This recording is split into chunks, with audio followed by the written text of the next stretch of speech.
अस्सलाम वालेकुम गाइस। आज हम पढ़ेंगे काइनेटिक एनर्जी ऑफ रोटेशन। हम काइनेटिक एनर्जी नहीं पढ़ेंगे, हमने पढ़ा हुआ है काइनेटिक एनर्जी क्या है, लेकिन हमने पढ़ा हुआ है काइनेटिक एनर्जी लीनियर क्वांटिटीज़ में क्या है। काइनेटिक एनर्जी वो एनर्जी होती है किसी बॉडी में जो उसकी लीनियर मोशन की वजह से आती है, उसे kinetic energy of linear quantity. मिसाल के तौर अगर ये पेन है, अगर ये इस तरह मैं इसको मूव करा, मोशन की वजह से जो इसमें एनर्जी आई लीनियर मोशन की वजह से, वो इसकी काइनेटिक एनर्जी हुई लीनियर क्वांटिटीज़ के लिए, जिसके लिए हमने फार्मूला लिखा था kinetic energy is equal to 1/2 mv²।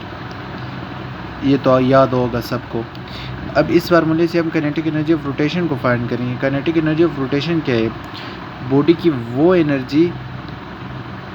वो एनर्जी जो उसकी मोशन से है। लीनियर मोशन से बिल्कुल भी नहीं, एंगुलर मोशन से या एंगुलर एक्सेलरेशन या एंगुलर वेलोसिटी की वजह से, एंगुलर मोशन की वजह से जो उसमें जो एनर्जी है उस बॉडी फिर हम कहेंगे काइनेटिक एनर्जी ऑफ रोटेशन। उसके हमारे पास अब देखना होगा कि हमारे पास एक्सप्रेशन क्या आता है, उसके लिए हमारे पास फार्मूला क्या बनेगा। तो इसी फार्मूले से हम डिराइव करेंगे कि उसका फार्मूला हमारे पास क्या बनता है। v² का हमने देखा हुआ था कि v² हमारे पास किस चीज़ की इक्वल है। तो हम इसी तरह v² की वैल्यू पुट करेंगे। v² के बाद उस तरह हम एंगुलर क्वांटिटी जो है उसे कंपेयर करते हुए जो काइनेटिक एनर्जी ऑफ रोटेशन है वो बनाते हैं। अब हमारे पास ये फार्मूला हमारे पास किस तरह बना, मिसाल के तौर पे अगर तुम्हारे पास कोई बॉडी है, उसको तुम अपने डिफरेंट पॉइंट्स में इस तरह डिवाइड कर दो, m1 m2 m1 2 3, उसकी रेडियस लो, फिर उन सबको जो है ना अगर आप काइनेटिक एनर्जी में सब करते हो, ऐड करने के बाद जो है ना लाते हो, वो तुम्हारे पास है। इसकी जो है ना एंगुलर वेलोसिटी भी आप ऐड कर सकते हो। अगर मिसाल के तौर पर सबको मैं एक साथ ऐड करूं, 1/2 m1 v1² plus 1/2 m2 v2² इस तरह सब को ऐड करेंगे। तो इस तरह अगर आप सब को ऐड करना नहीं चाहते, आप डायरेक्ट समीशन भी ले सकते हैं कि 1/2 समीशन m1 v1², डायरेक्ट इस तरह है। अब हम ये फार्मूला तो हमारे पास है, इससे हम जो है ना हमारे पास rotational kinetic energy of rotation के जो एक्सप्रेशन है वो फाइंड करेंगे। किस तरह अभी हम देखते हैं। अगर आप लोगों को याद हो कि जो v है, ये हमने जब किसी लाइनियर वेलोसिटी को और एंगुलर वेलोसिटी को हमने कंपेयर किया था, तो हमारे पास एक एक्सप्रेशन बना था जिसको हमने कहा था v, और ये हमारे पास एक्सप्रेशन बना था अगर थीटा हमारे पास 90 हो।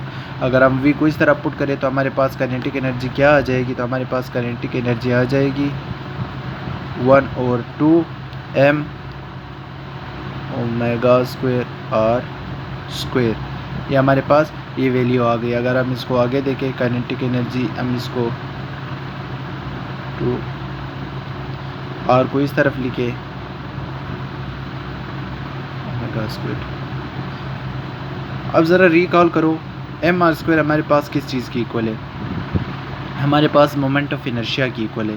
तो मोमेंट ऑफ इनर्शिया हमने कहा था कि मोमेंट ऑफ इनर्शिया किस चीज़ की इक्वल है? mr²। अभी पिछले एक न्यूमेरिकल मैंने कराया था, उसमें मैंने कहा था कि moment of inertia is equal to mr²। तो आप डायरेक्टली ये भी कह सकते हैं कि 1/2 is equal to moment of inertia angular velocity square. ये kinetic energy of for rotation हमारे पास आ गई। यही एक्सप्रेशन है, आप लोगों ने यूज़ करना है। इसी से न्यूमेरिकल्स भी होंगे, इसी का एक शॉर्ट क्वेश्चन में बनता है। तो इसको आप दूसरे फॉर्म में भी लिख सकते हैं, और उससे अगर आप लिखना है तो काइनेटिक एनर्जी समीशन लो 1/2, ये तो हमारे पास सेम रहेगी। हमारे पास क्या जो हमारे पास ओमेगा है, जो हमारे पास moment of inertia m r² की इक्वल है m1 r²।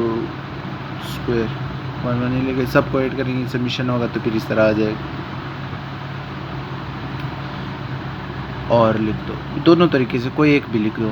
तो चलो अल्लाह हाफिज़। आज ये कर लिया, कल फिर कुछ और कर लेंगे।